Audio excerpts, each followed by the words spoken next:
So if you're a student like me, you've probably spent about 3/4 of your day in front of a computer screen or your smartphone, and it's become an integral part in the way we communicate with the world and other people. And with fewer and fewer face-to-face interactions and more screen time, today we find ourselves staring and staring and staring at screens. You know? How will this affect generations to come? And in particular, how we see? I'm going to explore some of the outcomes of the rapid changes that have occurred in the past 50 years and the consequences this has on our eyesight, as well as some of the actionable steps we can take to give our eyes a little more time before, this wave of medical biotechnology comes in and cures all our vision problems. So let's have a closer look. Computer vision syndrome, also referred to as digital eye strain, describes a group of eye and vision related problems that result from prolonged computer use, smartphone use, tablet use, e-reader use. Many individuals experience eye discomfort and vision problems when viewing digital screens for extended periods of time. And you've probably heard a few of these: headaches, dry eye, blurred vision, light sensitivity. Many of us are familiar with the short-term consequences, but how would this sudden change in the way we interact with the world affect the long term?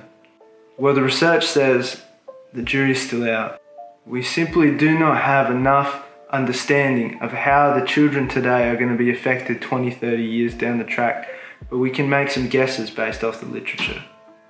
There are some hints to point how this could be affecting us, but one of the standout ones is the increase in use of eyeglasses. And this could be for two principal reasons. Either the diagnosis has become more accurate over the last 20 years, which it has, or computer screens have disproportionately increased the number of people wearing glasses and being diagnosed with myopia or short-sightedness. Among the causes of short-sightedness, you can either broadly categorize them as genetic or environmental, for example, screen use, outdoor exercise. The research suggests that genetics isn't that big of a factor, as it simply couldn't explain the meteoric rise in the diagnosis of myopia over the last 50 years.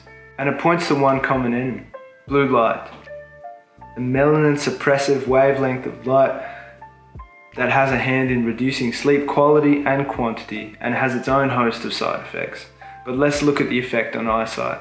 The diagnosis of myopia in adolescents and children has been increasing over the last 50 years.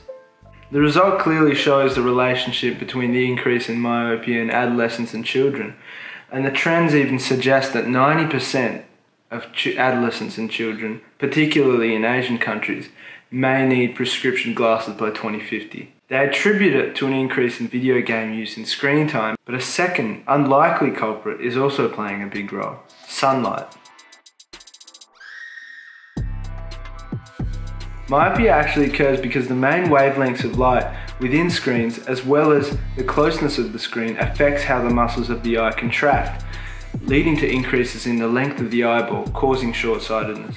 Sunlight in a child's diet, likely because it allows the exposure of the eye to a broad spectrum of light that is spatially separated, as well as allowing exposure to brighter light, improves eye health and helps to regulate the circadian rhythm, suggesting its absence is also leading to the increase in myopia.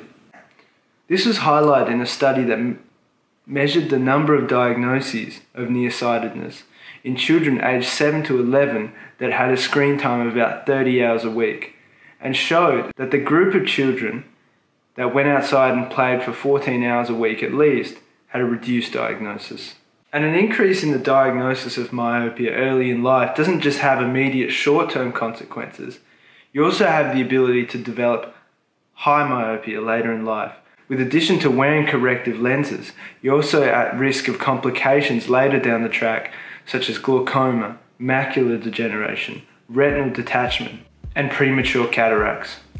So although science is still trying to figure out the relationship between myopia and screen use and other eye conditions, there are small actionable steps that you can take every day that will reduce the rate at which your eyes degenerate And the main aim of these crude solutions at the moment are just to slow the progression, but we don't have an actual way of correcting myopia completely, apart from glasses. They're simple things that you can do every day, like reduce the brightness on your phone so it's not too harsh, turn on night mode, increase the size of your text so you don't have to strain your eyes as much. Looking away from your screen periodically can help as well. And not just onto your phone, but actually outside somewhere. And I know this is difficult because when you get stuck or obsessed with something that you're doing on your computer, it's easy to lose track of time, but you have to take those steps to just look away, look at a distant object for maybe a couple minutes, then go back to what you're doing. And you can also wear blue light filtering glasses and actually get your eyes checked properly by an optometrist so they can give you the right glasses, because you may already have a mild case of myopia that you don't know, or some other eye condition that's increasing the strain on your eyes. And I hope this video kind of helped you put into perspective how important our eyes are, because some of these conditions that you can develop through increased screen use can seriously damage your vision. And our health is changing because of our habits. I hope you enjoy the rest of your day. Look after your eyes. This is Cher.